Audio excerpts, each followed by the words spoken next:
ओम ज्ञानतिमिरान्धस्य ज्ञानाञ्जनशलाकया चक्षुरुन्मिलितं येन तस्मै श्रीगुरुवे नमः। नमो विष्णुपादाय कृष्णपृष्ठाय भूतले श्रीमते भक्तिवेदान्तस्वामीति नामिने नमस्ते सरस्वतीदेवे गौरवाणी प्रचारिणे निर्विशेषशून्यवादी पाश्चात्यदेशतारिणे जय श्री कृष्ण चैतन्य प्रभु नित्यानंद श्री अद्वैत गदाधर श्रीवासादि गौर भक्तवृंद। हरे कृष्णा कृष्णा कृष्णा हरे हरे, हरे राम राम राम हरे हरे। हरे कृष्णा कृष्णा कृष्णा हरे हरे, हरे राम राम राम हरे हरे।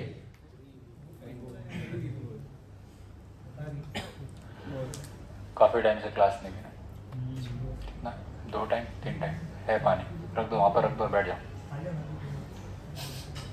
हाँ, लास्ट टाइम प्रकाश प्रभु का क्लास हुआ था। कौन कौन आए थे आप में से? सेठ है तो नौकर, ऐसे नौकर नहीं आते क्या?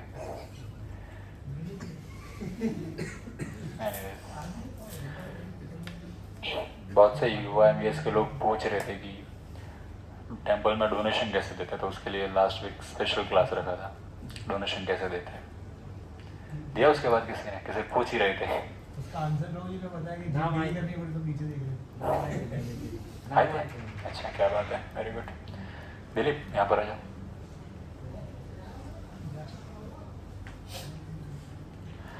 तो किसको याद है लास्ट टाइम क्या हमने डिस्कस किया था?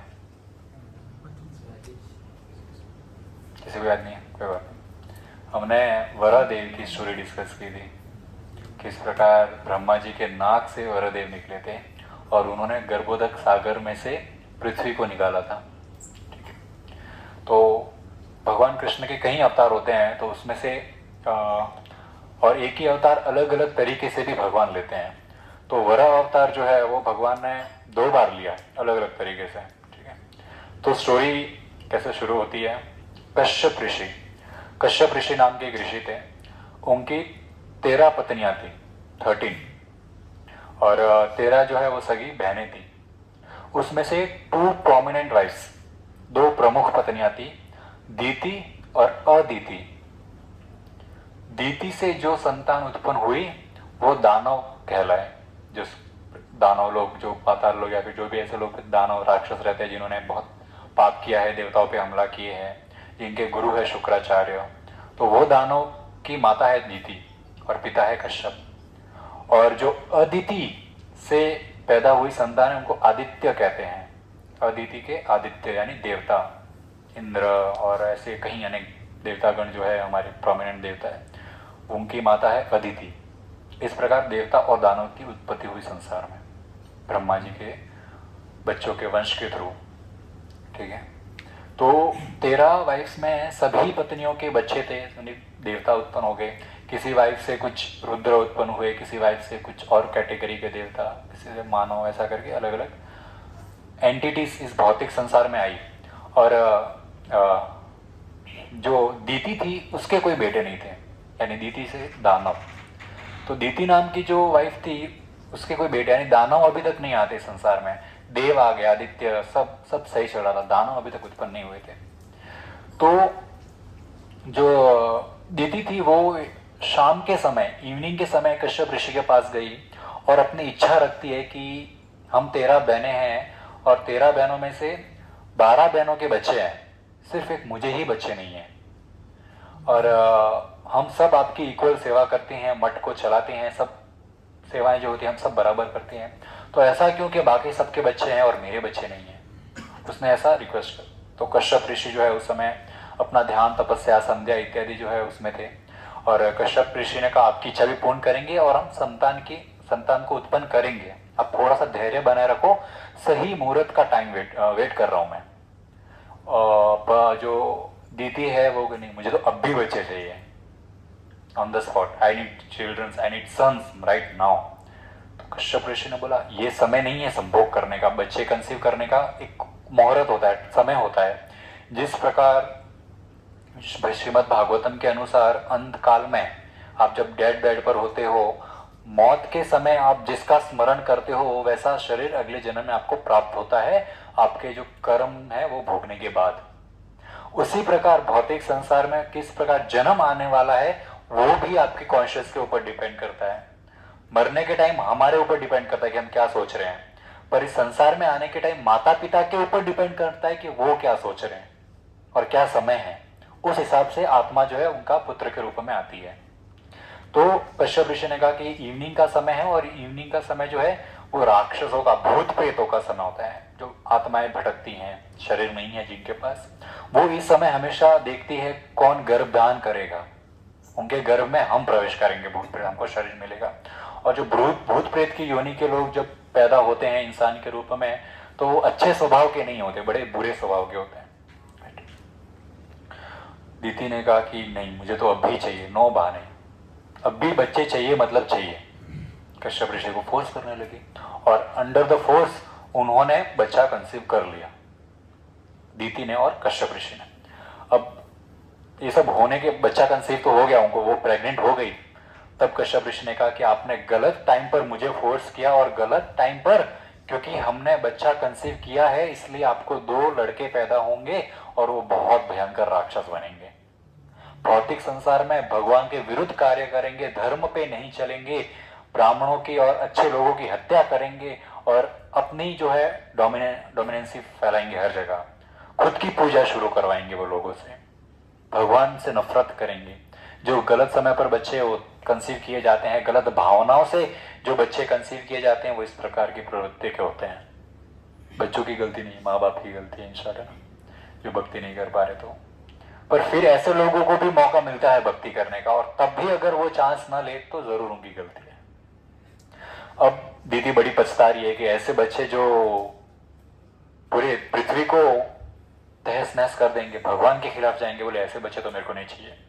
कश्यप ऋषि ने कहा कि नाउ इट्स टू लेट, आपके घर में 2 बालक पल रहे हैं, उस समय अबॉर्शन के ऑप्शंस नहीं हुआ करते थे शायद, तो बोले बच्चे तो आएंगे ही, पर क्योंकि आपको पश्चाताप है कि आप बहुत बुरा मान रही है कि आपको ऐसे बच्चे पैदा होंगे जो हर जगह, थोड़ा आगे सरक जाओ तो पीछे वालों को जगह मिलेगी, क्योंकि आपको बुरा लग रहा है कि आपको ऐसे बच्चे होने वाले हैं, इसीलिए एक छोटा सा आशीर्वाद देता हूं कि आपके बच्चों के बच्चे, जो आपके पोते होंगे, वो भगवान के बड़े भक्त होंगे। तो ये जानकर उनको थोड़ी खुशी हुई, और जब जैसे ही उनके कोख में ये बच्चे पल रहे थे, पूरी पृथ्वी पे अंधकार छा गया था, जो अशुभ संकेत होते हर जगह वो दिख रहे थे, क्योंकि जो बच्चे जो राक्षस थे, और ऐसे वैसे राक्षस नहीं, बड़े भयंकर राक्षस थे, और ऐसे बच्चों को दीति इस भौतिक संसार में लाना भी नहीं चाहती थी। तो दीति ने जो है बच्चों को अपने गर्भ में 100 साल तक रखा, 100 years।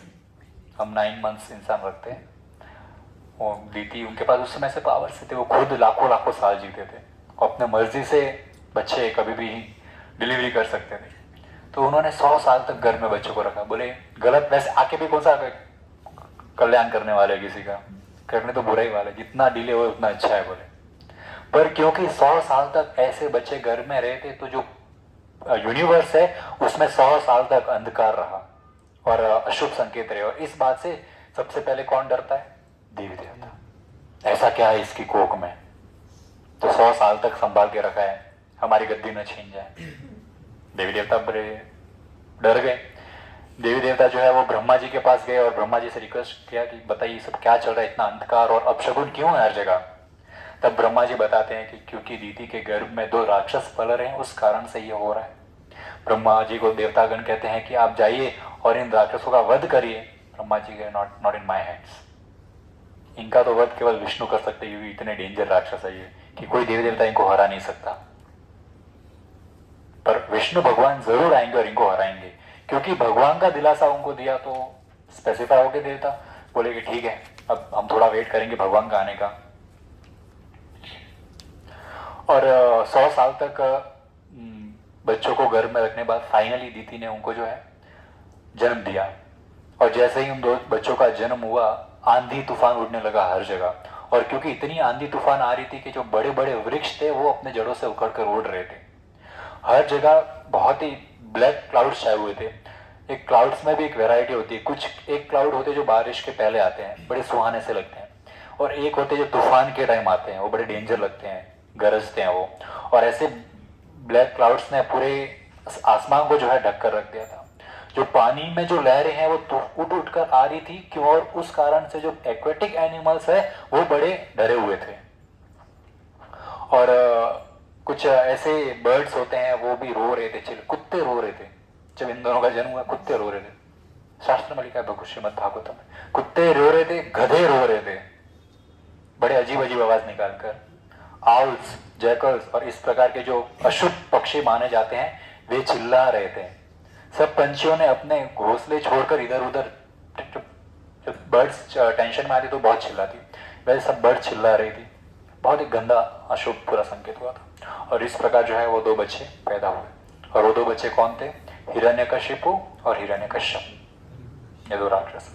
और ये दो राक्षस वही है जिनको चतुष्कुमार, वो 4 ब्राह्मण बालकों ने श्राप दिया था वैकुंठ में, जय विजय, कि आपको श्राप देते हैं, आपने हमारा अपमान किया है, आप राक्षस बनकर पृथ्वी पर जाओगे। तो वो पहले दो राक्षस बने, हिरण्यकश्यप और हिरण्यकशिपु। ठीक है, तो उनकी स्टोरी डिस्कस करते हैं। ये धीरे धीरे बच्चे बड़े होने लगे और वो बड़े इतने होने लगे कि उनका जो सर है वो आराम से क्लाउड्स को टच हो रहा था। जब वो चलते थे किसी प्लेस पर तो भूकंप आता था, तब गर्जना, ध्वजती थी जमीन, कांपती थी जमीन जब वो चलते थे तब। और उनकी जो शरीर है वो लोहे जैसा एकदम स्ट्रांग था, नॉर्मल स्किन नहीं थी उनकी। राक्षस थे, और राक्षस भी कौन? देव, वैकुंठवासी राक्षस, द्वारपाल, फर्स्ट गेट का जो देखभाल करते हैं, किसी को अंदर नहीं जाने थे। ऐसे राक्षस बने तो पावर तो होंगे उनके पास। और क्योंकि इतनी, और उसमें से एक बालक, दोनों बालक की स्टोरी करेंगे, पहले एक बालक की स्टोरी करते हैं, हिरण्यक्ष। तो जो हिरण्यक्ष था, हिरण्यकश्यप, ये तो हिरण्यकशिपु और एक हिरण्यक्ष। तो हिरण्यक्ष था, वो बड़ी तपस्या करी उन्हें ब्रह्मा जी को प्रसन्न करने के लिए, और बहुत सारी उन्होंने ब्लेसिंग्स भी प्राप्त कर ली। और जैसे ही बहुत सारा पावर आ गया तो सबसे पहले तो देवता लोग के पास गए फाइट करने के लिए, बड़े देवताओं के साथ गए युद्ध करने के लिए। सारे देवता डर गए उनको देखकर, उनके शरीर को देखकर देवता लोग डर गए, युद्ध करना तो दूसरा बात है। तो हिरण्यकश्यप को देख के जो है इतने ये लोग डर गए। हिरण्यकश्यप ने कहा यहाँ पर कोई मेरे लेवल का नहीं है। तो उन्होंने बोला आसमान में तो कोई नहीं है मेरे लेवल का, मैं समुद्र में जाता हूँ, वहां पर समुद्र के राजाओं से युद्ध करूंगा। तब वो गर्भोदक, और होता ही जैसे ज्यादा पावर आती है तो घमंड तो बढ़ेगा ही। और सिर्फ ये जो धनी लक्ष्मी है, और ये जो पावर है, फेम है, प्रसिद्धि, ज्ञान और धन, ये 3 ऐसी चीजें हैं जो इंसान को पूरी तरह से बर्बाद कर देती है। जैसे ही ये 3 चीजें इंसान के पास आती है तो उसको ईगो आना शुरू, घमंड आना शुरू हो जाता है। जैसे रावण के पास सोने की लंका थी, बहुत घमंड आया, पर जब ऐसे लोगों को घमंड आता है तो भगवान उनका घमंड तोड़ते भी हैं। रावण का घमंड तोड़ दिया राम भगवान ने। हिरण्यकशिपु के पास बहुत पावर थी, इनके बड़े भाई, बहुत पावर, सबको तबाह करके रखा था, पर उनकी पावर तोड़ दी नरसिंहदेव भगवान ने आकर।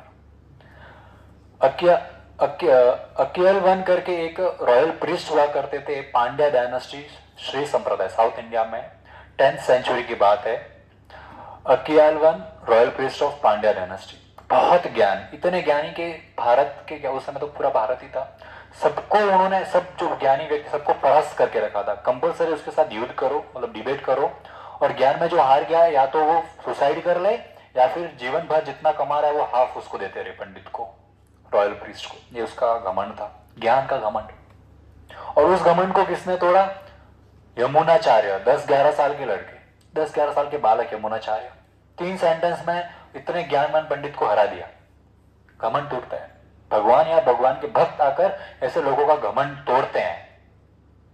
और जो व्यक्ति हरि, भगवान नारायण, भगवान कृष्ण को अपने जीवन में नहीं रखते, उनके जीवन में लक्ष्मी, सरस्वती और प्रसिद्धि कभी नहीं रहती। जहां ना आए हरि वहां से चली जाए लक्ष्मी देवी। नारायण है तो लक्ष्मी है, अदरवाइज लक्ष्मी नहीं रहने वाली। इसलिए तो लक्ष्मी को कहा जाता है चंचल। पता, लक्ष्मी का एक नाम है चंचल। क्यों कहते हैं लक्ष्मी को चंचल? एक जगह टिके नहीं रहती वो कहाँ टिके रहती है? जहाँ नारायण हो। जहाँ नारायण नहीं वहां पर आएगी चले जाएगी, आएगी चले जाएगी। तो ये जो हिरण्यकश्यप है वो हिरण्यक्ष चले गए गर्भोदक सागर में समुद्र के राजा से युद्ध करने के लिए। वहां पर पहुंचे वरुण देव, समुद्र के राजा कौन? वरुण देव। वरुण देव के पास गए, बोले मैं आपसे युद्ध करना चाहता हूँ। घमंड है, युद्ध करेंगे, लोगों को ललकारते हैं। वरुण देव ने कहा I am too old and tired, I don't want to fight you. बोले मैं आपके जैसे लोगों से लड़ना नहीं चाहता हूँ, मेरे पास अभी इतनी क्षमता नहीं है, मैं बूढ़ा हो गया हूँ। पर आपसे तो कोई एक ही व्यक्ति लड़ सकता है, वो है भगवान विष्णु। और अगर लड़ नहीं सकता, एक ही व्यक्ति आपको मार सकता है, वो है भगवान विष्णु। आप उनको चैलेंज करिए। हिरण्यकशिपु ज्ञान बहुत है और शक्ति भी बहुत है, पर बुद्धि मंद बुद्धि पूरी तरह से। बोले हाँ विष्णु से लड़ूंगा। Very good. विष्णु को ढूंढते ढूंढते गए, नारद मुनि से मिले। नारद मुनि ने बता दिया यहाँ पर विष्णु भगवान रहते हैं। विष्णु भगवान को मिलने के लिए गए। उस समय भगवान विष्णु ने वराह देव का अवतार लिया हुआ था और पृथ्वी को अपने टस्क पर रखा हुआ था। तो गर्भोदक सागर पे उन्होंने देखा कि किस प्रकार जो है भगवान नारायण वराह देव के रूप में वहां पर रुके हुए हैं। और वराह यानी क्या? Bore, wild boar. हिंदी में क्या? जंगली सुअर, उसको वराह कहते हैं। हालांकि जंगली सुअर दिखने में सुंदर नहीं होते, पर जब भगवान वराह के रूप में आते हैं तो बड़े सुंदर लगते हैं। सुंदर से कपड़े पहनते हैं, सुंदर से गहने पहनते हैं, सुंदर से सोने के गहने, बहुत खूबसूरत दिखते हैं। वो वराह देव है। और भगवान अलग अलग अवतार लेते हैं। और लोग सवाल उठाते हैं सुअर का अवतार लेने की क्या जरूरत थी, इंसान के अवतार में आते राम वगैरह। पर भगवान इंडिपेंडेंट है, भगवान कुछ भी कर सकते हैं। Among the human he comes as Rama, among the rishis he comes as Vyasadeva, among the aquatic animals he comes as Matsya, among the animals he comes as Vara, and among the reptiles he comes as Kurma, among the dwarfs he comes as Vamana, among the kings he comes as Prithu, amongst the birds he comes as Hansa। ये भगवान है। अलग अलग species में अलग अलग सुंदर सुंदर अवतार लेते हैं। क्यों लेने की जरूरत है भगवान को ऐसे जानवरों के अवतार? क्योंकि भगवान ये साबित करना चाहते हैं कि he can do anything, nothing is impossible for God. भगवान कौन से भी रूप में आ सकते हैं और अपने भक्तों को आनंद देने के लिए ऐसे ऐसे रूपों में आते हैं। भक्तों को बड़ा आनंद आता है भगवान के अलग अलग रूप देखकर। बार एक व्यक्ति ने श्रील प्रभुपाद से पूछा कि क्या कृष्ण इज कृष्ण पावरफुल? श्रील प्रभुपाद ने बोला Krishna is the only one who is powerful. तो उसने बोला कि can Krishna make a stone that he himself can't lift? ऐसा पत्थर कृष्ण बना सकते जो खुद न उठा पाए? ट्रिकी क्वेश्चन है, ऐसा कैसा हो सकता है? भगवान ऐसा कोई चीज बना जो खुद ही नहीं उठा पाए? प्रभुपाद ने बोला यस, भगवान ऐसा पत्थर बना सकते हैं जो वो खुद नहीं उठा सकते। फिर ये व्यक्ति बोलता तो फिर कृष्ण पावरफुल कैसे हुए, खुद का बनाया हुआ पत्थर नहीं उठा सकते? तब प्रभुपाद बोलते but to prove you wrong he will lift that stone.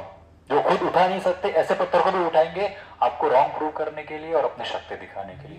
That is Krishna. Krishna कुछ भी कर सकते हैं। और इसीलिए भगवान जो है वराह देव के रूप में आते हैं हिरण्यकश्यप को मारने के लिए। अब हिरण्यकश्यप देखो, मंद बुद्धि से, थोड़ा सा मंद बुद्धि है हिरण्यकश्यप। तो हिरण्यकश्यप बोलता है कि आप पृथ्वी के साथ क्या कर रही है, तो हमारी है। अब पृथ्वी के साथ क्या कर रही है, हमारी है। एंड आपने छल से बहुत सारे राक्षसों को मारा हुआ है।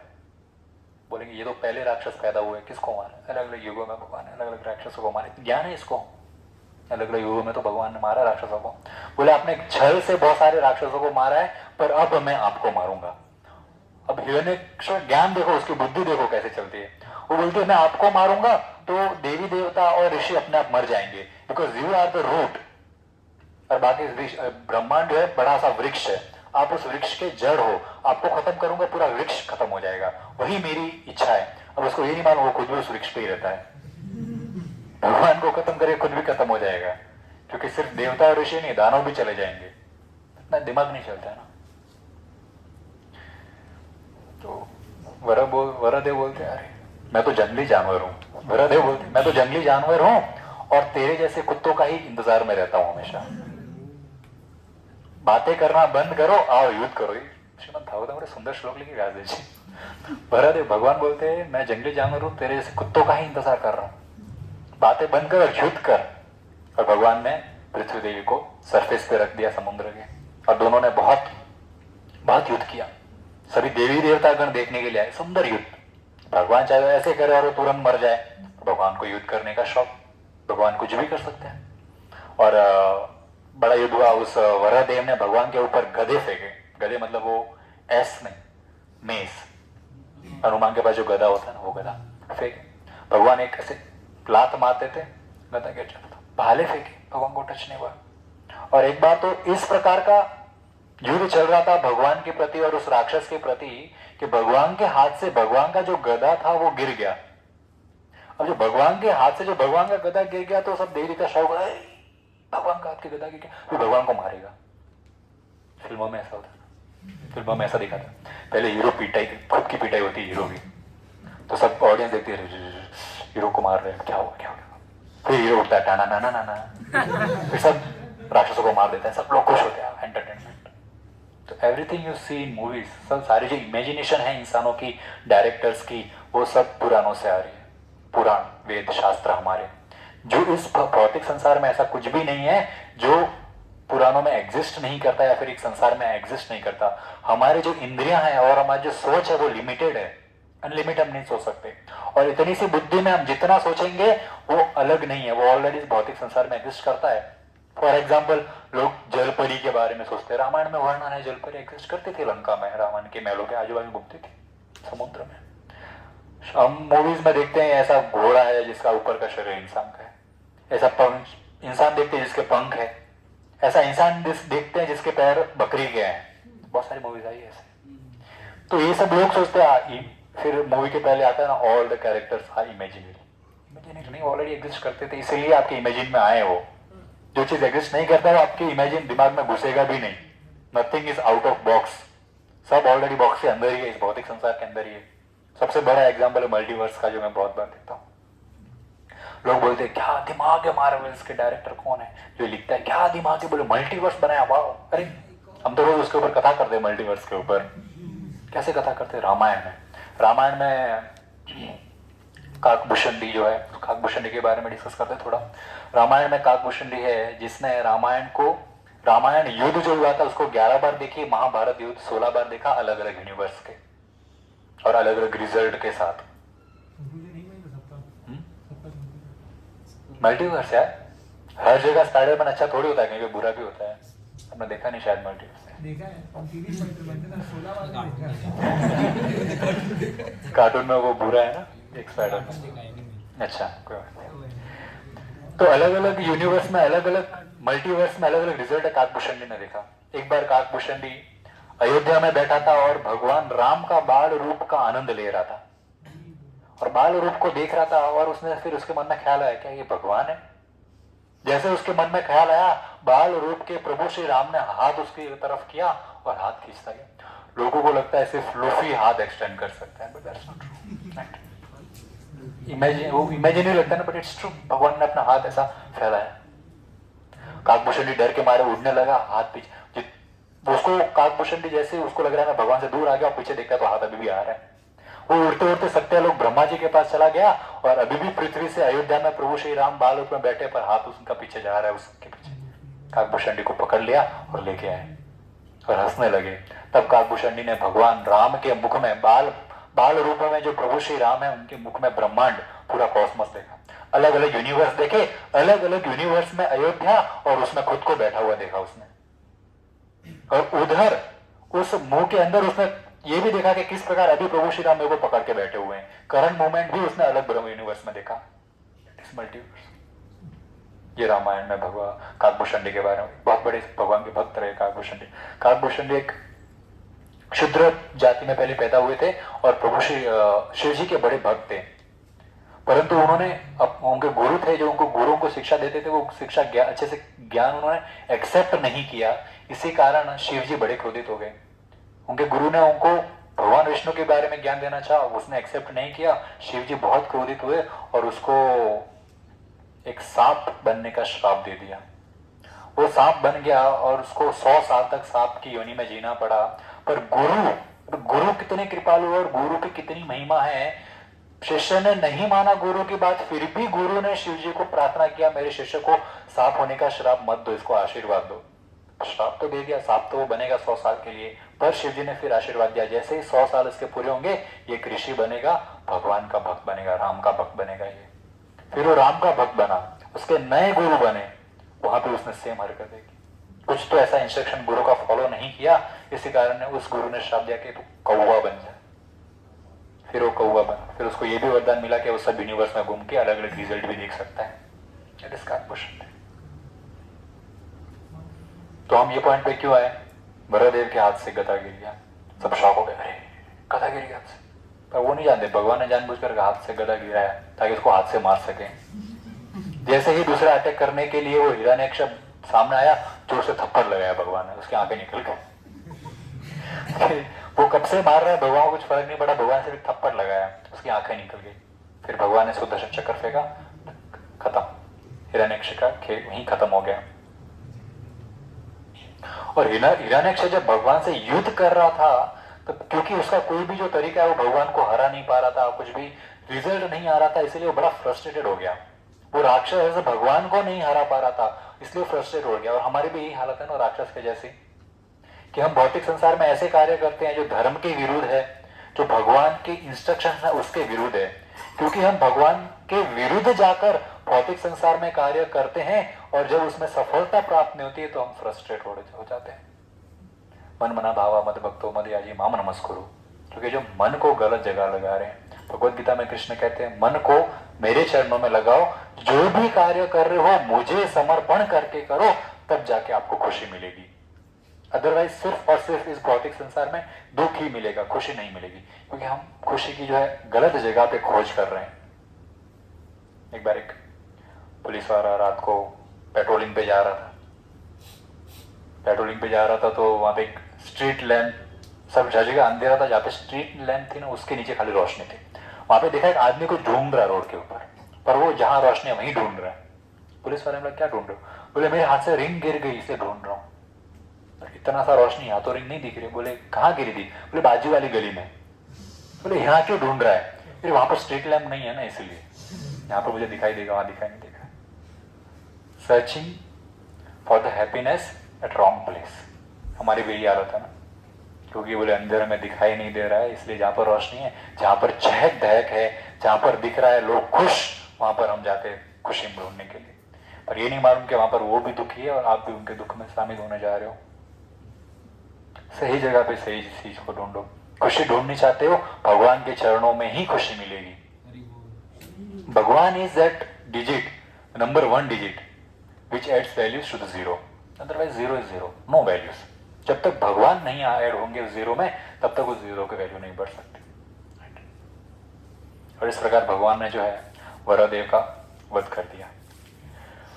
आज की स्टोरी को यहीं समाप्त करेंगे और क्वेश्चन आंसर सेशन करेंगे 10-15 मिनट, अगर किसी के इंटरेस्टिंग क्वेश्चन है तो। यस विपुल। बोला कि वो कुछ पशु वो रहते जानवर में अशुभ बोलते हैं, अशुभ क्यों बोलते हैं उनको? जानवरों को अशुभ नहीं बोलते, उनकी हरकतों को अशुभ बोलते हैं। क्योंकि भगवान ने अभी फॉर एग्जाम्पल स्ट्रीट क्रॉस करते हैं, रोड क्रॉस करते हैं, तो उसके ऊपर लाइट लगी रहती है, सिग्नल्स, एक ग्रीन, ऑरेंज और रेड। ग्रीन मतलब जाओ, सब लोग बहुत खुश, पर रेड आती है तब लोगों का रेड मतलब रुकना पड़ेगा, वेट करना पड़ेगा। क्या इसका ये अर्थ है कि लाल खराब है? इसका ये अर्थ है कि आपको संकेत देने के लिए कि अभी क्या होने वाला है, क्या हो रहा है, इसके लिए वो लाल दी गई है। और जब शुरू होता है तो उसके पहले वो ऑरेंज लाइट भी आती है, यानी आपको ऑरेंज खराब नहीं, आपको बता रही कि अभी कुछ होने वाला है। तो उसी प्रकार इस भौतिक संसार में लोगों को आइडिया देने के लिए कि क्या होने वाला है, भगवान ने अलग अलग जानवरों को निमित्त रूप बनाया कि आपके थ्रू लोगों को पता चलेगा क्या होने वाला है। बचपन में सुनते थे, जब खिड़की के पर आकर कौवा बोलता था तो बोलते मेहमान आने वाले। रो रहा है मतलब आत्मा दिख रही है, कुत्ता रो रहा है मतलब आत्मा दिख रही है। तो इन जानवरों को अपॉइंट किया भगवान ने कि आप जाके संकेत दो कि क्या होने वाला है। जानवर खराब नहीं है, अशुभ। अगर शुभ होने वाला है तो उसके लिए भी अलग अलग जानवरों को अपॉइंट किया गया है शुभ करने के लिए। जैसे कि भी जानवर सब अच्छे हैं, पर कुछ जानवर ज्यादा स्पेशल होते हैं। हंस जो है वो बड़े स्पेशल होते हैं, क्योंकि भगवान ने हंस का अवतार लिया है। ब्रह्मा जी सरस्वती हंस के ऊपर यात्रा करते हैं, और लोग भी अपने बच्चों का नाम हंस रखते हैं। किसी को देखा बतख रखते हुए अपने बच्चे का नाम? बतख कोई हंस लोग नाम रखते हैं, क्योंकि कुछ चीज भगवान ने उसको ऑस्पिशियस बनाई है, इसलिए उसको ऑस्पिशियस माना जाता है। कोई अपने बच्चे का नाम उल्लू नहीं रखेगा, क्योंकि उल्लू अशुभ होता है। और उल्लू लक्ष्मी की भी सवारी है, तो उल्लू का क्या कारण है, उल्लू एक जगह पे ज्यादा देर नहीं बैठता, उल्लू बार बार उड़ जाता है, इसलिए लक्ष्मी देवी ने उसको अपना वाहन बनाया, एक जगह ज्यादा देर नहीं टिकेगी, उड़ेगी इधर उधर। जानवर बुरे नहीं है, उनको काम दिया गया आपको ये करना है। तो जैसे यमराज, यमराज को क्या काम है, लोगों को नरक लेके जाने का, तो यमराज जी बुरे हो गए, यमराज जी का कार्य है उनको नरक लेके जाने का, ठीक है। यस बट मोस्टली मतलब जो भी मतलब सुपरस्टिशंस मतलब उसको जो भी बोलते हैं, लेकिन अशुभ संकेत ही देते हैं सब जानवर। हाँ, वो बोलते कि सुपरस्टिशन तो नहीं कह सकते इन चीजों को, क्योंकि ये शास्त्रिक है, और जो भी शास्त्रित होता है वो अंधविश्वास नहीं होता। शास्त्र का अगर आप कुछ भी फॉलो कर रहे हो, अंधविश्वास नहीं होता। अंधविश्वास क्या होता है, एक एक छोटा सा गांव था, इस स्टोरी शास्त्र में पहले बताइए। अंधविश्वास का अर्थ है, एक छोटा सा गांव था, वहां पर एक पुजारी जो है रोज पूजा करने जाता था शाम के समय 7 बजे, परंतु जैसे ही पूजा करने जाता था एक बिल्ली गर्भगृह में घुस जाती थी। एवरीडे का नाटक था उस बिल्ली का।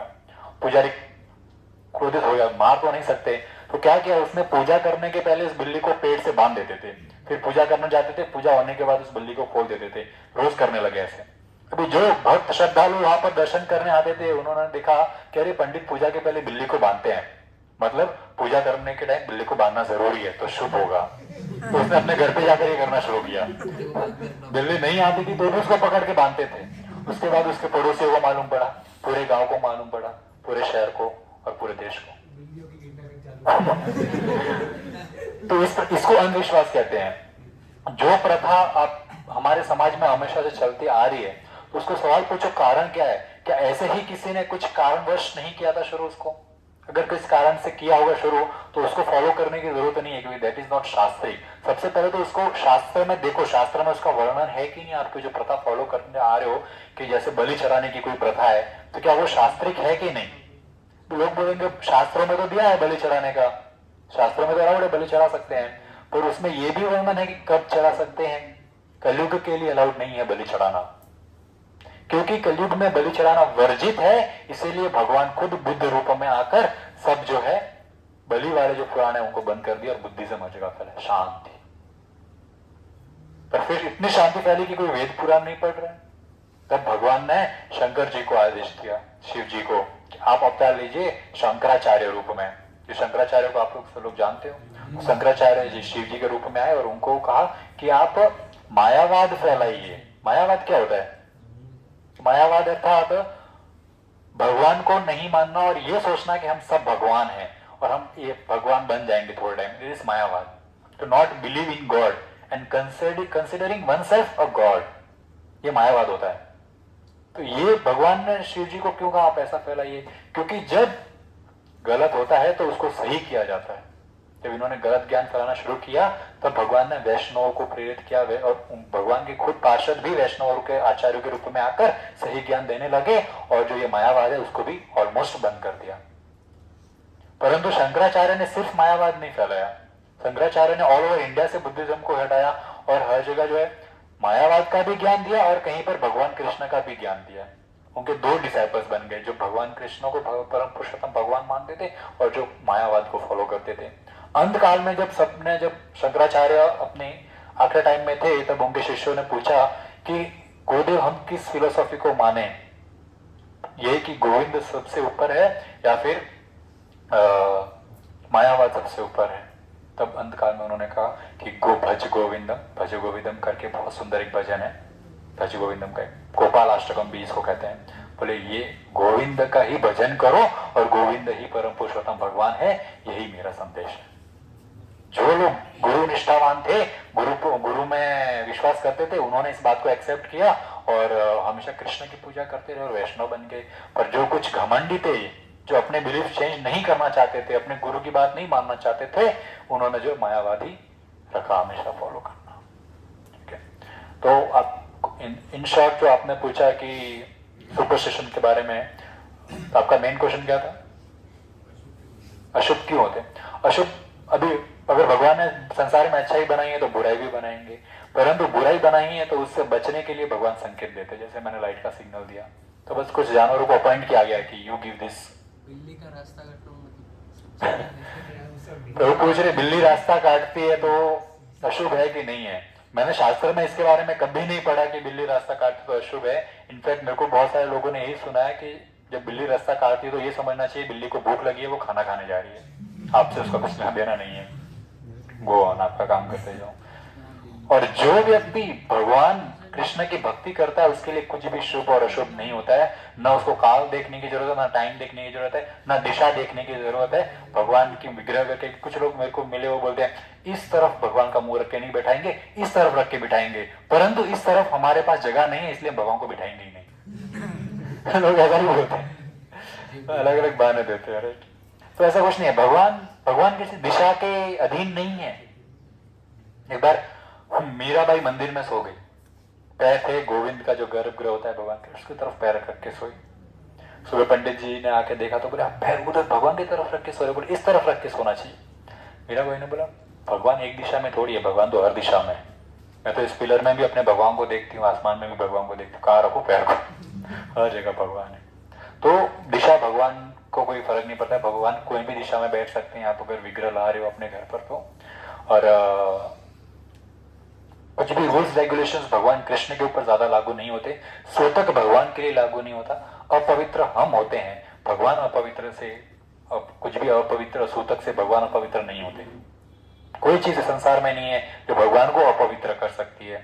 ऐसी कोई चीज संसार में, ऐसी कोई अपवित्रता, कोई भी अपवित्रता की घटना इतनी बड़ी नहीं है जो भगवान की पवित्रता को कम कर सके। भगवान मोस्ट पावरफुल, मोस्ट ऑस्पिशियस है, मोस्ट प्योर है। तो जब भगवान की भक्ति की बात आए तो काल समय ऐसे कुछ नहीं देखने की जरूरत नहीं, बस भक्ति करो, प्रचार करो।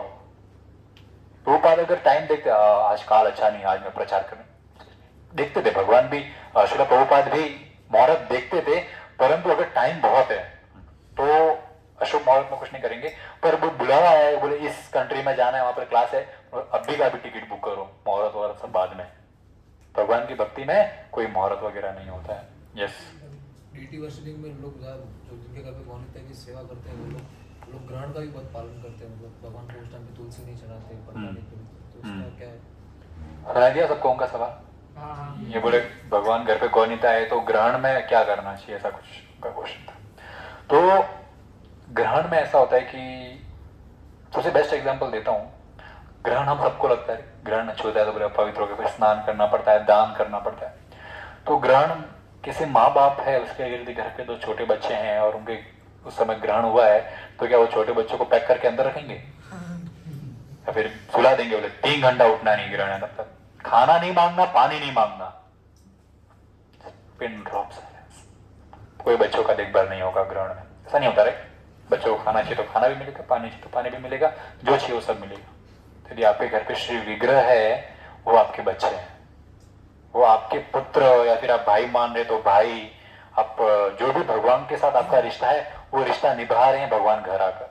तो आप ग्रहण इत्यादि नाम से, ये मैं पर्सनल और जो मैं जिनको फॉलो करता हूं उनका ओपिनियन बता रहा हूं कि भगवान कोई ग्रहण के अधीन नहीं है, भगवान अशुभ नहीं होते ग्रहण के कारण।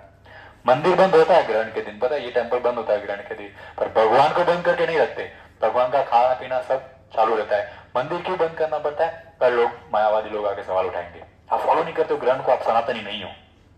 तो कुछ आचरण जो है लोक आचरण कहा गया है। लोक आचरण यानी लोगों की खुशी के लिए कुछ चीजें हमको करनी पड़ती है, भगवान को उससे कोई फर्क नहीं पड़ता। पर आप घर पे, अभी मंदिर के लिए थोड़ा रूल है, घर पे आप अपने भगवान की खूब सेवा करो और बहुत अच्छी सेवा करो, उसकी कोई दिक्कत नहीं है, कोई भगवान को ग्रहण नहीं लगता। तुलसी भी चढ़ाओ, खाना भी चढ़ाओ, पानी भी चढ़ाओ, ठीक है, क्योंकि सबसे ऊपर भगवान, बाकी सब बाद में आते हैं। और किसी को सवाल? ठीक है, यहाँ में से एक और सबसे रिक्वेस्ट है, जो भक्त रेगुलर यहाँ पर आते हैं, तो हम गौनिताय स्थापना कर रहे हैं बहुत जल्द एमबीएस में, तो आप सबसे रिक्वेस्ट है कि आप लोग भी अपना नाम दीजिए गौनिताय के लिए और घर पे सेवा करिए। जिनके घर पे हैं वो वापस नाम नहीं दे सकते, जिनके घर पे नहीं है वो नाम दीजिए और अपने जीवन को, हरे कृष्ण, अपने जीवन को सफल बनाइए भगवान की सेवा करके। क्योंकि भौतिक संसार में आप सबकी सेवा करेंगे, माता पिता की सेवा करेंगे, अगर आपकी बीवियां हैं तो बीवी की भी सेवा करेंगे, बच्चे हैं तो उनकी भी सेवा करेंगे, फ्रेंड्स की भी सेवा करेंगे। फ्रेंड बोले चलो मूवी तो बोले जाते हैं, मैं एक्टिवा लेके लेने आ तो फ्रेंड की सेवा करने जाते, खाने चल सेवा करने जाते, बोल रहा हूँ मैं अभी तक, क्लास खत्म नहीं हुआ है। तो हम भौतिक संसार में सबकी सेवा करते हैं, तो इन सबकी सेवा यानी कि आप बहुत चेक बुक में इतने सारे 0 ऐड कर रहे हो, तो भगवान की सेवा जो है वो दैट वन है वो, तो आपका वैल्यू बढ़ जाएगा चेक बुक का। भगवान को जरूर ऐड करिए, क्योंकि भगवान की सेवा के साथ बाकी सब सेवा जो है निखर के आती हैं। तो मैं और एक्सपेक्ट करूंगा कल परसों कुछ लोग और मेरे को नाम देगा, और जो नवरात्रि का वेट कर रहे बोले नवरात्रि बहुत शुभ दिन है उस दिन करने के लिए, तो परसों ही है नवरात्रि, दूर नहीं है। तो सबसे रिक्वेस्ट है भगवान की सेवा करिए बहुत, और जिनके घर संभव नहीं है भगवान लाना कुछ कारणवश, तो उनसे ये रिक्वेस्ट है रेगुलर जप करिए, क्योंकि भगवान में और भगवान के नाम में कोई अंदर नहीं है। भगवान का नाम जप रेगुलर करिए, ठीक है। Thank you so much. Hare Krishna. Hare Krishna. Prasad वहां पर लेके जाओ और वहां पर ही सर्विंग करना, ठीक है।